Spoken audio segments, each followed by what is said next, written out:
Imagine you are a ruler in the Kremlin. The country is under control. The army, the church, textbooks, everything supports your version of history. And suddenly the main entrance to your fortress, the Spasskaya Tower, reveals you completely. A Roman standard, a Latin inscription, a strange date, and battlements like those of a foreign empire. This is not an architectural detail. This is evidence that before you, there was a different master and a different god here.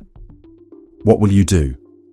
Acknowledge that the Kremlin is a foreign fortress, or rewrite the very stone to fit your legend? Now let's see how precisely this was done with the Spasskaya Tower. Stand at the foot of the Spasskaya Tower of the Moscow Kremlin. Take a few steps back to take in the entire facade. Raise your head and look at the place where a rectangular plaque with Latin text hangs under the famous icon. Do you see it? If you have normal vision, then most likely not. The most you can make out without special optics is a light spot on the dark stone and the general outlines. To read even one word on this plaque, you will need binoculars, a powerful camera zoom, or a telescope. Try it yourself. Stand where all the tourists are, tilt your head back, and try to decipher the Latin letters. It will not work. The distance is too great, the angle of view is awkward, and the letters blend into indistinguishable strokes. Ask yourself a simple question. Why hang a document so high that no one can read it? For whom is this text? For birds? For angels? Or maybe this notice was placed not for people to read the words, but for something completely different. Pay attention to the shape of this mysterious panel. It is not just rectangular. It is a rectangle with characteristic triangular protrusions on the sides, resembling ears or wings. When you look at its silhouette from a distance, it immediately evokes a sense of something familiar, seen before in a completely different context. This form is remarkably recognizable for those who have studied ancient Roman military symbolism and triumphal architecture. This is how vexilla looked, Roman military standards that legionaries carried on wooden poles during campaigns and triumphal processions. The rectangular banner with characteristic triangular cutouts on the sides served as an identifying sign of the legion, cohort, or imperial guard. Identical plaques can be seen on the preserved reliefs of the Arch of Titus in Rome. This grand structure was erected in memory of the capture of Jerusalem and the destruction of the Second Temple in the year 70 AD. On the bas-reliefs that adorn the inner walls of the arch, Roman soldiers carry trophies from the looted temple, the golden menorah, sacred trumpets, sacrificial tables, and among these symbols of victory are vexilla, plaques with inscriptions glorifying Rome's triumph over Judea. Now lift your gaze to the Spasskaya Tower.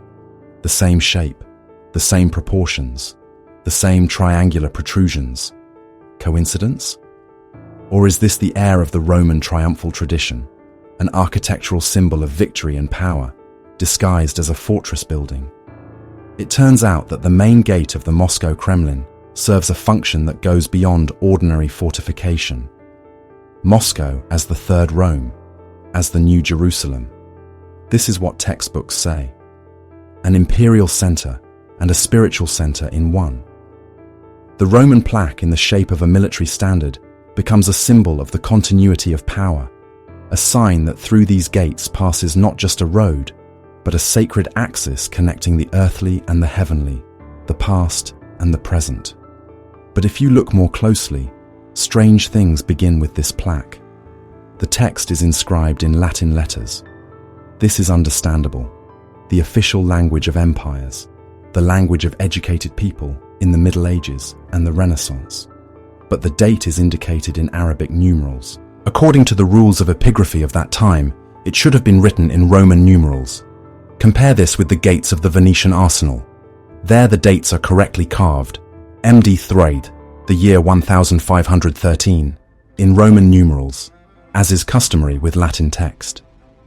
In Rome, on the Arch of Titus, there are also Roman numerals. Throughout Europe on medieval buildings with Latin inscriptions, everywhere Roman numerals. Why was it done differently in Moscow? There can be only one explanation. Either the plaque was made much later, when Arabic numerals had already become widely accepted and no one thought about the rules of old epigraphy, or it was a deliberate substitution, an attempt to disguise a modern creation as antiquity. Interestingly, historians themselves acknowledge this. The modern plaque is a copy from the late 19th to early 20th century, reconstructed according to a model that supposedly existed in the late 15th century.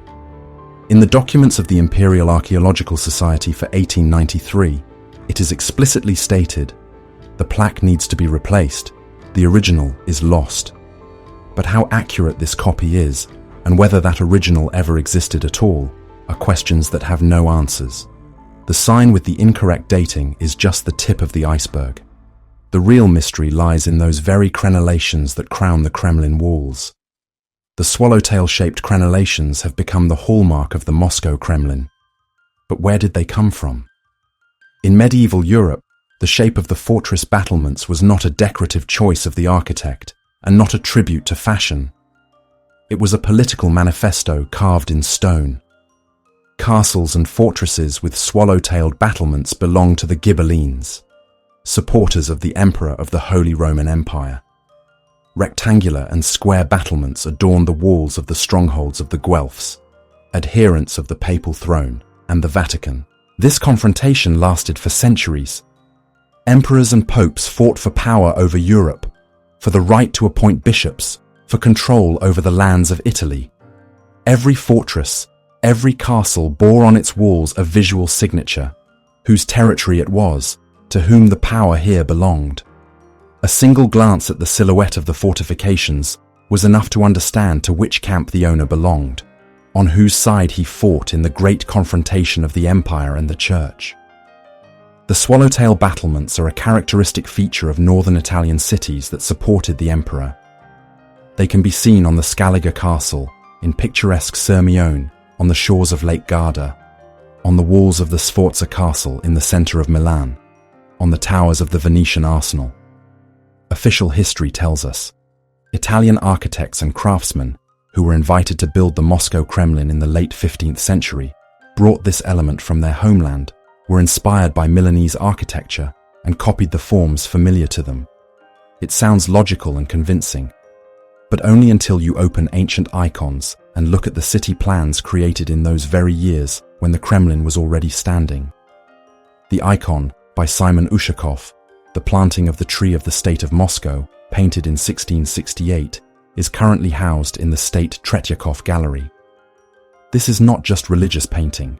It is a programmatic work, a kind of visual genealogy of Moscow power, an ideological manifesto of the era of Tsar Alexei Mikhailovich the Quietist.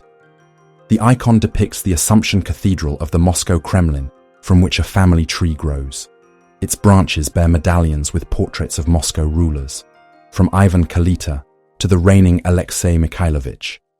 At the roots of the tree stand Metropolitan Peter and Grand Prince Ivan Kalita, planting a sprout. And above, in the background, the panorama of the Kremlin with its towers and walls is clearly visible. Here it is, the Spasskaya Tower, with its characteristic tent-like top. Next to it is the Nikolskaya Tower, also recognizable. And along the entire length of the Kremlin wall are the battlements, rectangular battlements, clear even, with not the slightest hint of a swallowtail shape. Simon Ushakov was not a careless master. He was considered one of the best icon painters of his time. His works were distinguished by attention to detail and accuracy in depicting architecture. If the battlements had been swallowtails, he would have painted them that way. But he painted them rectangular. The plan of Sigismund Gerberstein, created in the first half of the 16th century, also features rectangular battlements. Gerberstein was an ambassador of the Holy Roman Emperor, and he visited Moscow twice, seeing the Kremlin with his own eyes. His plan is considered one of the earliest reliable representations of Moscow, and in this plan, the battlements are square in shape. The Kremlinograd plan from the time of Tsar Alexei Mikhailovich, the 1650s, again rectangular teeth. A strange picture emerges. In the mid-17th century, when Moscow was already the powerful capital of a vast empire, the Kremlin bore the architectural symbolism of the Guelphs, that is, supporters of the Pope.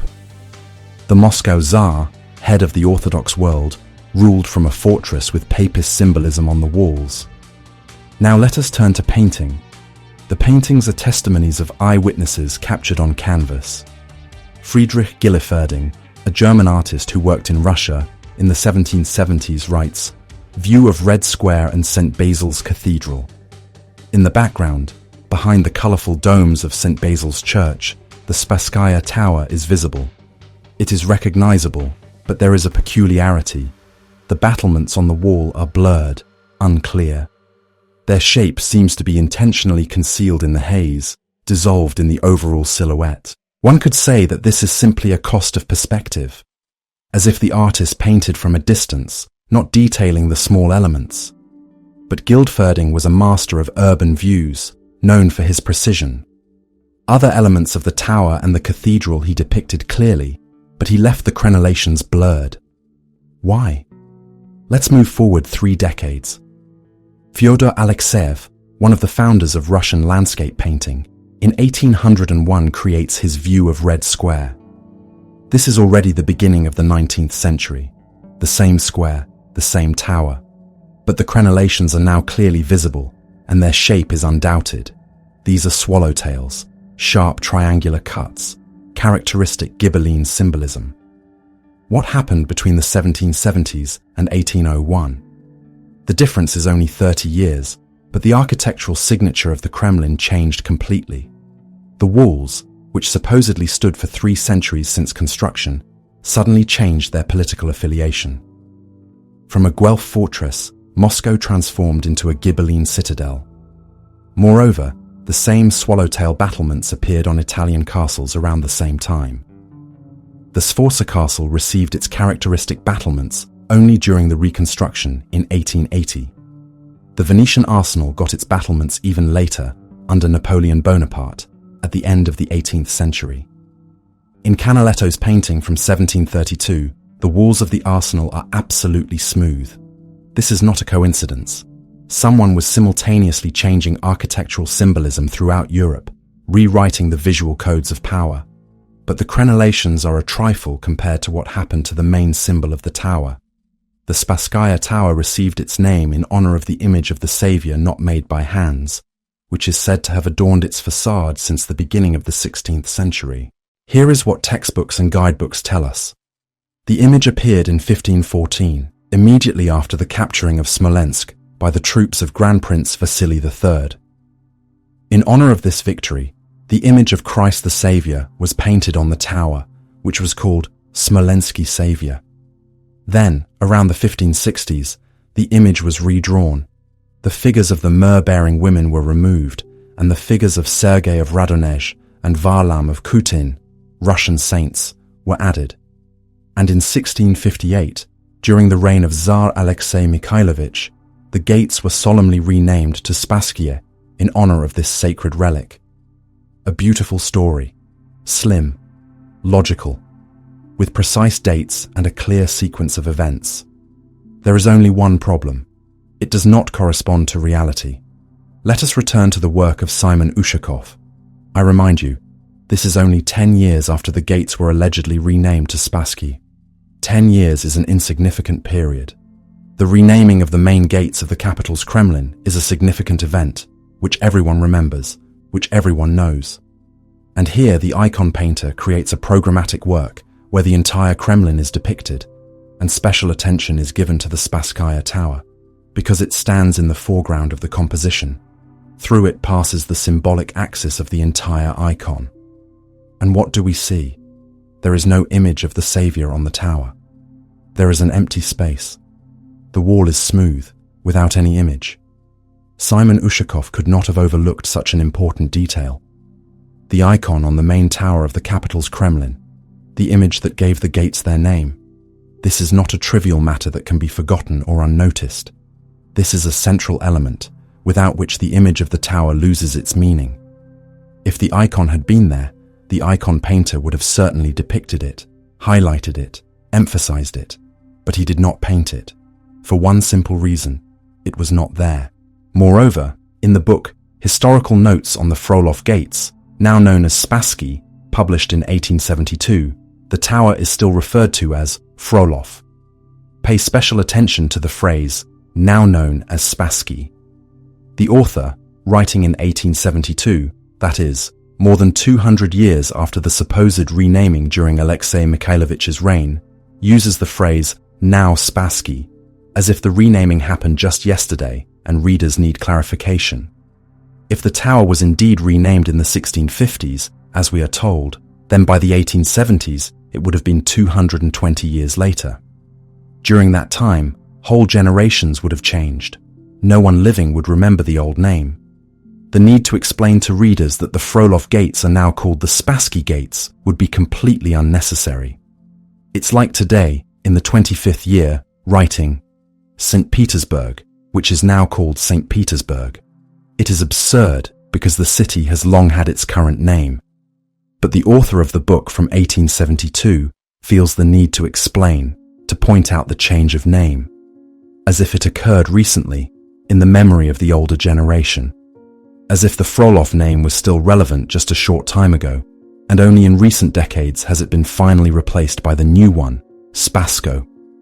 Originally, the tower was called Frolovskaya, after the church of Saints Flora and Lavra, which stood on Myasnitskaya Street. Through these gates ran a direct road from the Kremlin to that church. Flora and Lavra are Roman names, Latin.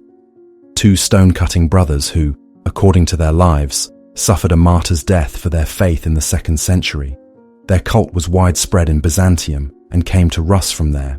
But these are Old Testament saints, figures of the pre-Christian era. When did the icon of the Saviour on the tower actually appear? The first documented mention is in the Synod's report from February 22nd, 1722. It mentions a lantern hung in front of the image of the Saviour by the order of Tsarevna Maria Alexievna, and that was about 15 years ago. Maria Alexievna was the daughter of Tsar Alexei Mikhailovich and the sister of Peter the Great. If we count 15 years back from 1722, it turns out that the lantern was hung around 1707. However, even in this record, it refers to the lantern, not the icon itself. When exactly the image appeared is unknown. Now let's carefully examine the content of the work by Simon Ushakov. This is not an urban landscape. This is not just a depiction of the Kremlin and Moscow rulers. This is a deeply symbolic work titled The Planting of the Tree of the Moscow State, a sort of visual theology of power. In the very center of the composition, in the heart of the tree, is the image of the Mother of God with the infant in her arms. It seems clear, the Virgin Mary with Christ, a traditional Christian motif.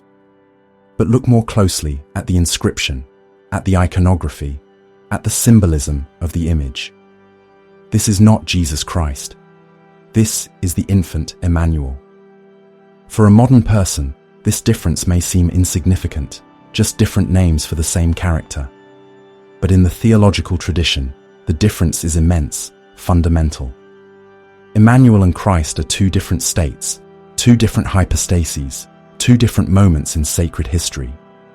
In the Old Testament tradition, Emmanuel is the promised Saviour, the Messiah who is to come. The prophet Isaiah, who lived 7 centuries before the birth of Christ, pronounced his famous prophecy, "Behold, the virgin shall conceive and bear a son, and they shall call his name Emmanuel," which means, God with us. This prediction is a promise of the future, a hope for salvation that has not yet come, but will surely arrive. Emmanuel exists in the future tense. This is God, who will come, but has not yet come. This is the Saviour, who is awaited, but who is not yet present. This is a promise, not a fulfilled fact. Jesus Christ in the New Testament tradition is something entirely different. He is the already arrived Saviour, the incarnate God who was born, lived among people, preached, made the redemptive sacrifice on the cross, ascended, and resurrected.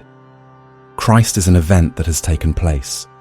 Salvation has already occurred. The Messiah has already come. The promise has been fulfilled. And here, on a state work, written just a decade after the alleged renaming on the program manifesto of the era of Alexei Mikhailovich, it is indeed Emmanuel depicted. not Christ, but Emmanuel, the promised one, yet not arrived. An Old Testament prophecy, not a New Testament reality. The genealogy of Moscow princes and czars grows from this Old Testament root. The new God, Jesus, is absent from the work. Only Old Testament symbolism, a prophecy of what is to come, but has not yet occurred. If there was no Christ on the main ideological canvas, only Emmanuel, and if at the same time there was no holy image on the Spasskaya tower, then when did the transition occur? When did Moscow officially accept Christ as the already come God, and not as the one promised in the future? The answer is obvious. The transition happened later, perhaps at the very end of the 17th century, or even at the beginning of the 18th century. It was then that the image of Christ the Saviour appeared on the Spasskaya tower, and the tower received its new name. The Frolovskaya became the Spasskaya not during Alexei Mikhailovich's reign in the mid-17th century, as recorded in textbooks, but much later, in the late 18th century or early 19th century. Otherwise, why would a book from 1872 explain to readers that the Frolovsky gates are now Spasskaya? The transition from Emmanuel to Christ is not just a change of name and image. It is a change of the entire religious paradigm. The Old Testament tradition with its prophecies and expectation of the Messiah was replaced by the New Testament, where the Saviour had already appeared, accomplished his work, and ascended. This change affected not only Moscow. Throughout the country, icons were being rewritten, church rites were changing, liturgical practices were being adjusted. The Russian Church was finally shaping its version of Christianity, and the Saviour's Tower became one of the symbols of this transition. In the 1930s, during the period of the active Soviet anti-religious campaign, the sacred image and the Roman plaque were covered with a thick layer of white paint. In archival photographs from that time, the Spasskaya Tower can be seen with a smooth, featureless facade. No images, no inscriptions. The Soviet government methodically erased religious symbols from the face of the country, turning temples into warehouses and sanctuaries into white spots covered by layers of plaster. 70 years have passed. The Soviet Union collapsed. New times arrived. In 2010, the authorities announced a large-scale restoration of the Spasskaya Tower. The entire structure was hidden behind scaffolding and protective screens. Access is closed. Observation is impossible. What is happening up there, at a height of dozens of meters, is known only to the restorers and those who hired them. For several months, the tower stood closed, shrouded in mystery. Then the scaffolding was removed, and the public was ceremoniously presented with the result. Here it is, the shrine restored in all its glory. The conclusion of the restorers sounded inspiring. The image had miraculously survived about 80%, and layers from different eras were discovered, the earliest applied over a yellow background, and the later ones over a golden one. All this was supposedly determined during the probing of the walls, the study of ancient pigments, and the analysis of the structure of the painting. Sounds convincing, but ask yourself a simple question. Who saw these layers? Who verified the restorers' conclusions through independent expertise? The process was completely closed to the public. No broadcasts, no real-time photo reports, no access for outside specialists. The tower was covered with scaffolding. Something was done there for several months. Then it was opened and they said, "Here is the result. Trust us on our word." Now open the book from 1872, Historical Notes on the Frolovsky Gates, which are now Spasskaya. There is an engraving depicting the sacred image of that time. Compare it with what hangs on the tower now. There are differences. The details do not match. The proportions are slightly altered. The positions of the figures are a bit different. One could say that this is the cost of old engraving techniques. The engraver could simplify or distort something. Perhaps. Or maybe the restorers truly recreated what once was. But a third option is also possible. Behind closed forests, a new image was created that aligns with the current interpretation of history, which confirms the antiquity of the image and the continuity of tradition. Restoration behind closed scaffolding is a modern version of the same operation that was conducted in the late 18th and early 19th centuries. At that time, stonemasons knocked out rectangular teeth and carved new ones with triangular notches. Icon painters climbed the scaffolding and painted the image of the Saviour where there had previously been a blank wall. Decrees renamed the gates, erasing the memory of the Frolov past. Craftsmen inscribed texts on plaques using Latin, but forgetting that the dates should be in Roman numerals. Today, the same scheme is used, only the tools are different. Restorers probe, analyze, restore, and in the end, the viewer receives the picture of the past that they want to show. The only difference is that modern forgery is dressed in scientific terms, supported by expert opinions, and protected by the authority of state institutions. Now let's gather all the threads together and look at the complete picture. Between the years 1770 and 1801, a series of synchronous, coordinated changes took place. The teeth of the Moscow Kremlin transformed from rectangular to swallowtails, changing the political symbolism from Guelph to Ghibelline. The icon of the Saviour appeared on the facade of the tower, affirming a new religious identity. The tower received a new name, erasing the memory of the Frolov gates and the saints Flora and Lavra. A plaque with a Latin inscription and incorrect Arabic numerals testified to the antiquity of the structure, which may not have existed in the form as we are told. These changes were not a local phenomenon in Moscow. It was part of a global operation to rewrite history. Around the world, at the same time, architecture was changing, chronicles were being adjusted, and traces of the civilization that existed before the catastrophe were being destroyed. Cities that had stood for centuries or even millennia suddenly received new official dates of construction linked to the last centuries. Buildings erected by unknown hands at unknown times were declared the works of local masters from the 15th, 16th, and 17th centuries. A once unified architecture, widespread across all continents, fragmented into numerous supposedly independent national traditions. The Moscow Kremlin played a special key role in this global operation. It was not just one of the administrative centers among many. Moscow was positioned as the third Rome after the fall of Constantinople, as the heir to the Byzantine imperial tradition. At the same time, the Kremlin was proclaimed the New Jerusalem, the spiritual heart of the Orthodox world, a place where the heavenly and earthly converge. An imperial center and a religious pole in one place, a two-headed entity, reflected even in the state emblem, a two-headed eagle, looking both to the west and to the east. The change of symbolism on the Kremlin meant a change of the entire coordinate system for the vast country.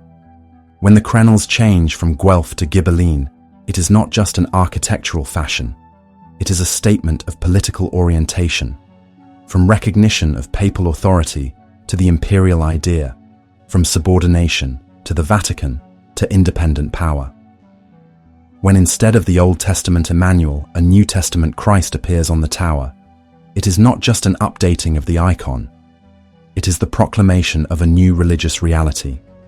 The Messiah has already come. Salvation has been accomplished. The old prophecies have been fulfilled. And now a new era begins. The domes of churches, which crown the Kremlin towers and Moscow cathedrals, in the past system could have served a completely different function. Not a symbolic one, but a technical one. Perhaps they were elements of a single energy network, capacitors of atmospheric electricity.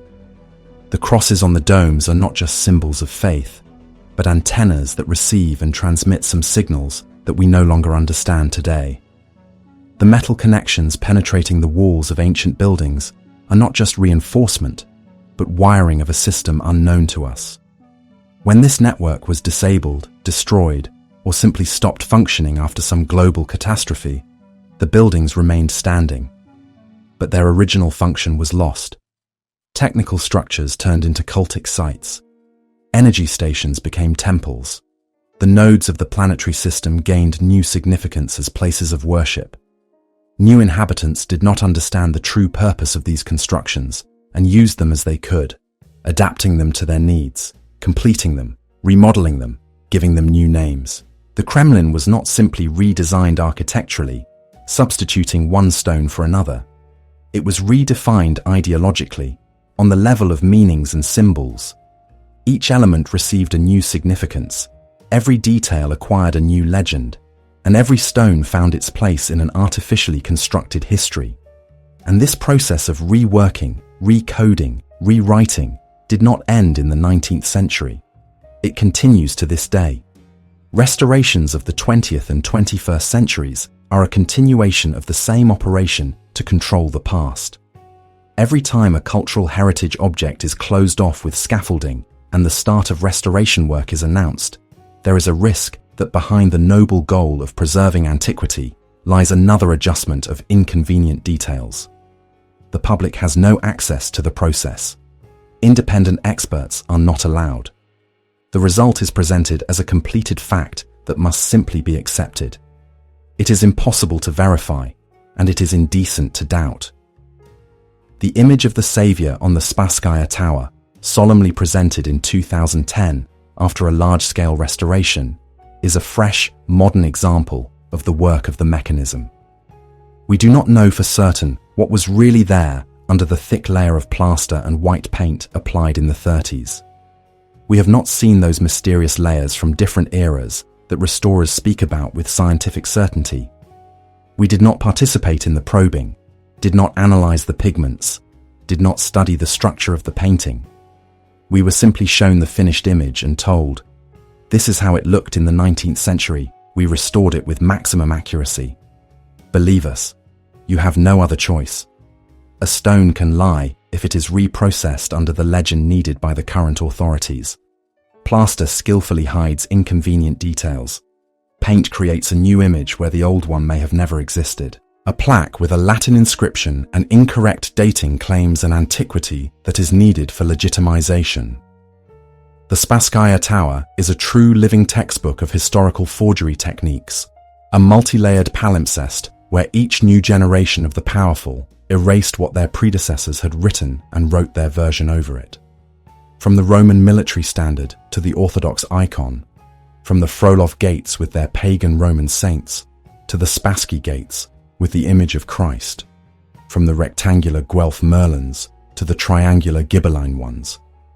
All these are endless layers of different epochs, different ideologies, different regimes, different interpretations of the past. The true history of the Kremlin is not a chronology of construction, but a chronology of substitutions, where symbols were methodically rewritten just as chronicles were rewritten. Inconvenient documents were destroyed, and ancient maps were corrected. Who actually owned the Moscow Kremlin in 1668, when its towers were rectangular and bore the symbolism of the Guelphs, supporters of papal authority? What power, what structure, what ideology lay behind these walls at a time when official history assures us of the triumph of Orthodox autocracy? Why did Tsar Alexei Mikhailovich Tishaishy, the head of the Russian Church and defender of the faith, rule from a fortress whose architectural symbols indicated subordination to Rome? And what happened between the years 1668 and 1801 in this mysterious time window when everything changed? The teeth acquired a new shape, an icon materialized on an empty wall. The tower changed its name. The very essence and symbolic content of the place transformed completely. Who conducted this operation? Who decided to rewrite the visual codes of power?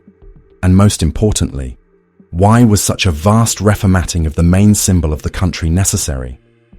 Official history does not provide answers. It prefers not to notice questions, to silence contradictions, to ignore discrepancies between documents and material evidence. It is more convenient to tell a smooth story about the continuity of traditions, about the great builders of the past, about an uninterrupted line of development from antiquity to modernity. Any attempt to point out the breaks in this line, to highlight suspicious coincidences of dates, to address oddities in iconography encounters, a wall of silence, or a stream of academic explanations that explain everything except the essence of the problem. History is not written in the past. It is being written now, in the present, by the hands of those who control access to material evidence, who decide which artifacts to restore and how exactly, what to leave open for study, and what to mask under layers of new plaster. The Spasskaya Tower stands as a mute but eloquent witness to all these centuries-old manipulations. And if the stones could speak, if the plaster could reveal what it hides, if the paints could tell what was written before them, we would hear a completely different story. A story about how power changes symbols, how religion recodes space, how architecture becomes a tool for rewriting memory. Subscribe to my channel. Don't forget to click the bell so you don't miss new investigations. There are many more mysteries and discoveries ahead.